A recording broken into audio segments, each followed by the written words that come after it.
আল্লাহ নবী সেজদার মধ্যে পড়ে কাঁদতে থাকবে, ইয়া রব হাবলি উম্মতি।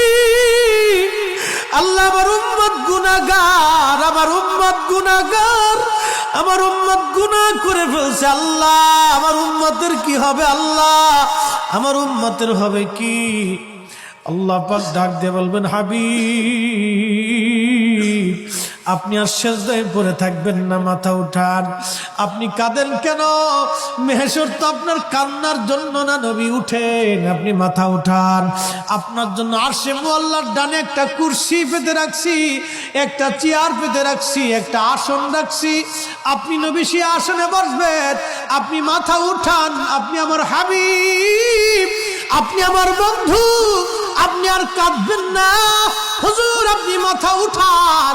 আল্লাহর নবী তখন বলবে, ইয়া রব হাবলি উম্মতি। আল্লাহ আমার উম্মত গুনাহ করছে। আল্লাহ ডাক দিবে, হাবিব আপনি মাথা উঠান। আপনি সর্বপ্রথম হামদের পতাকা উড়াবেন, আপনি সুপারিশের পতাকা উড়াবেন, আপনি যাকে খুশি তাকে নিয়ে জান্নাতে চলে যান। একবার জোরে বলা যাবে কি সুবহানাল্লাহ?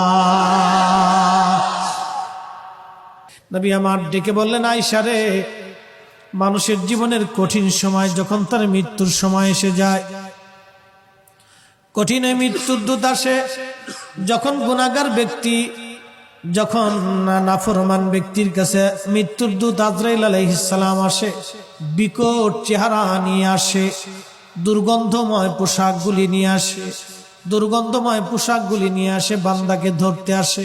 তখন এই আত্মাটা, রুহুটা মাথার দিকে একবার দৌড়ায় যায়, হাতের কোনার দিকে দৌড়ায় আসে, পায়ের তলার দিকে দৌড়ায় যায়, সারা শরীরের ভিতরে ছটফট করতে থাকে। তখন এই মৃত্যুর যন্ত্রণা বাড়তে থাকে, এত কঠিন যন্ত্রণা তার হয়।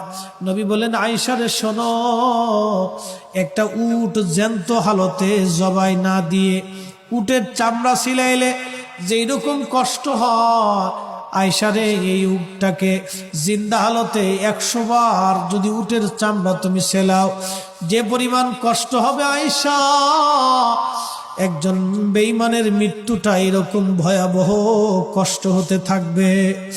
আয়েশা রে তুমি কি জানো ইমানদারের মরণটা কেমন হবে? ইমানদারের মরণটা আজরাইল আসবে সুন্দর পোশাক নিয়ে, সুন্দর সুরত নিয়ে, এসে বলবে, ইয়া আইয়্যুতুহান নাফসুল মুতমাইন্না তুরজিই ইলা রাব্বিকি রাদিয়াতাম মারদিয়া ফাদখুলি ফি ইবাদি ওয়াদখুলি জান্নাতি। ইয়া আইয়্যুতুহান নাফসুল মুতমাইন্না, হে নফসে মুতমাইন্না, তুমি আসো, ইরজিই ইলা রাব্বিকি রাদিয়াতাম মারদিয়া।